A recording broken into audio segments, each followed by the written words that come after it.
નમસ્કાર, આપ જોઈ રહ્યા છો ન્યૂઝ 18 ગુજરાતી. આપણું ગુજરાત સાથે હું છું સિદ્ધાર્થ ધોળકિયા. મહત્વના સમાચારથી કરીએ શરૂઆત. આવતીકાલથી માવઠા માટે તૈયાર થઈ જજો. ત્રણ આગાહીકારોની ભયંકર આગાહી.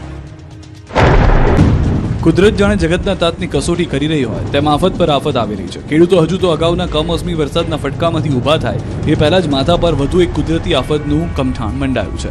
હવામાન વિભાગની સાથે સાથે હવામાન નિષ્ણાત અંબાલાલ પટેલ અને શ્રેયા શેટ્ટીએ પણ આગામી 24 કલાકમાં ગુજરાત પર કમોસમી વરસાદનું જોખમ તોડાઈ રહ્યા હોવાની ચેતવણી આપી છે. હવામાન વિભાગ દ્વારા કહેવામાં આવ્યું છે કે આવતીકાલથી રાજકોટ, જામનગર, મોરબી, દ્વારકા, કચ્છ, બનાસકાંઠા, સાબરકાંઠા, પાટણ, અરવલ્લી, મહીસાગરમાં કમોસમી વરસાદ ખાબકી શકે છે.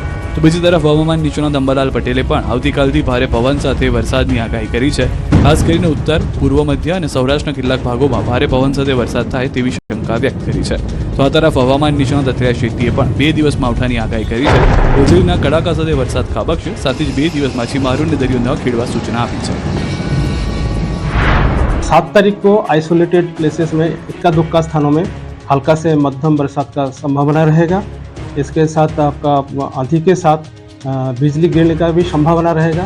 जो तेज़ हवा की गति रहेगा 30 से 40 किलोमीटर प्रति घंटा रहने का संभावना रहेगा. और फिशरमैन वार्निंग दिया गया है. मजबूत पश्चिमी विक्षोभ तारीख 7મી આસપાસ આવેલો છે મેઘગર્જન સીમાથી અને તેની ગતિવિધિ થોડી વધારે છે, જેના લીધે લગભગ ઉત્તર ગુજરાતના ભાગો, બનાસકાંઠા, પાલનપુરના ભાગો, આ ઉપરાંત સાબરકાંઠાના ભાગો અને પંચમહાલના ભાગો,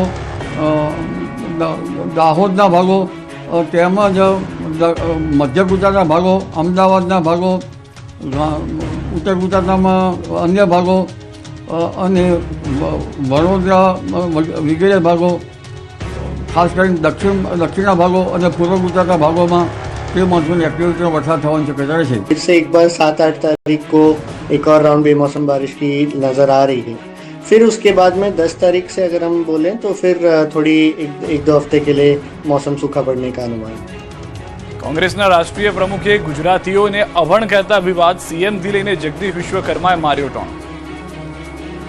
ભારતીય જનતા પાર્ટીનો 47મો સ્થાપના દિવસની ગુજરાત પ્રદેશ ભાજપ કાર્યાલય ખાતે ભવ્ય ઉજવણી કરવામાં આવી. આ પ્રસંગે મુખ્યમંત્રી ભૂપેન્દ્ર પટેલ અને પ્રદેશ અધ્યક્ષ જગદીશ વિશ્વકર્મા ખાસ ઉપસ્થિત રહ્યા, જેમણે કાર્યાલય પર ભાજપનો ધ્વજ ફરકાવી પક્ષના સ્થાપકોને શ્રદ્ધાસુમન અર્પણ કર્યા. આ કાર્યક્રમમાં ભાજપના ધારાસભ્ય અને મોટી સંખ્યામાં કાર્યકરોએ હાજર રહી ઉત્સાહભેર ભાગ લીધો. આ પ્રસંગે મુખ્યમંત્રી ભૂપેન્દ્ર પટેલે કોંગ્રેસના રાષ્ટ્રીય પ્રમુખ મલ્લિકાર્જુન ખડગેના ગુજરાતીઓ અભણ હોવાના નિવેદન પર પ્રહાર કર્યા. એ તો આપણે બધાને પ્રેક્ટિસ હોય ને, આપણે બધા ભણેલા ગણેલા છીએ. એ તો કોંગ્રેસના પ્રમુખને ખબર નથી, અમે બધા ભણેલા ગણેલા છે. અમે કેટલાય જણની હાજરી પુરાઈ દીધી છે કોલેજમાં આપણે કેટલાય જણની ભાઈબંધની હાજરી પુરાઈ દીધી છે. હમણાં જ નીચે ગયો છે પૂરો એકબીજાનું હાચવીએ. બીજી તરફ ભાજપના પ્રદેશ પ્રમુખ જગદીશ વિશ્વકર્માએ પણ કોંગ્રેસ અને મલ્લિકાર્જુનને આડે હાથ લીધા અને માફીની માંગ કરી. તમામ ગુજરાતીઓનું અપમાન કર્યું છે. આ અપમાનનો બદલો આ તમામ ગુજરાતીઓ આવનારા દિવસોમાં ચોક્કસ લે. જે તેમણે ગુજરાતીઓને અભણ કીધા છે, જે તે મૂર્ખ કીધા છે, આ ગુજરાતની 6.5 કરોડ જનતા એ ક્યારેય માફ નહીં કરે. આ દેખાય છે કોંગ્રેસની માનસિકતા. તો કોંગ્રેસના પ્રદેશ પ્રમુખ અમિત ચાવડાએ આ મુદ્દે સ્પષ્ટતા કરી છે કે ભાજપે ખડગેજીના નિવેદનને તોડી મરોડીને રજૂ કર્યું છે. તમે નિવેદનને તોડી મરોડીને વાત કરીએ છે.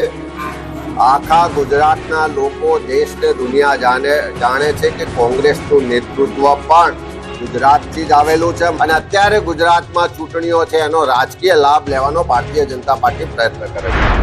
ત્યારે ખડગેએ શું બફાટ કર્યો હતો તે પણ સાંભળો. Modiji, Vijay, you both can fool people who are illiterate in Gujarat or in other place, but you can't fool Kerala people. Umreth વિધાનસભાની પેટા ચૂંટણીને લઈને કોંગ્રેસના ઉમેદવાર ભૃગુરાજસિંહ ચૌહાણે નોંધાવી ઉમેદવારી.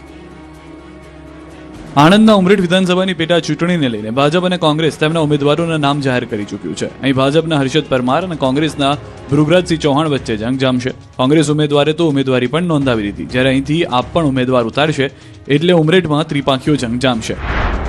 કોંગ્રેસના ટોચના નેતૃત્વ સાથે મંથન કર્યા બાદ ગુજરાત કોંગ્રેસે આણંદમાં ઉમરેઠ વિધાનસભાની પેટા ચૂંટણી માટે ભાજપ સામે ભૃગુરાજસિંહ ચૌહાણને મેદાને ઉતાર્યા. ત્યારે આજે કોંગ્રેસના ઉમેદવાર ભૃગુરાજસિંહ ચૌહાણ પોતાની ઉમેદવારી નોંધાવી ચૂક્યા. ઉમરેઠના નાસિકવાડા હોલ ખાતે કોંગ્રેસી આગેવાનો પહોંચ્યા, જ્યાં કોંગ્રેસના પ્રદેશ પ્રમુખ અમિત ચાવડા, આણંદ જિલ્લાના પૂર્વ સાંસદ અને પૂર્વ કેન્દ્રીય મંત્રી ભરતસિંહ સોલંકી તેમજ તુષારભાઈ ચૌધરી સહિતના અગ્રણીઓની હાજરીમાં ઉમેદવારી નોંધાવી. આ પ્રસંગે જીતનો વિશ્વાસ વ્યક્ત કર્યો.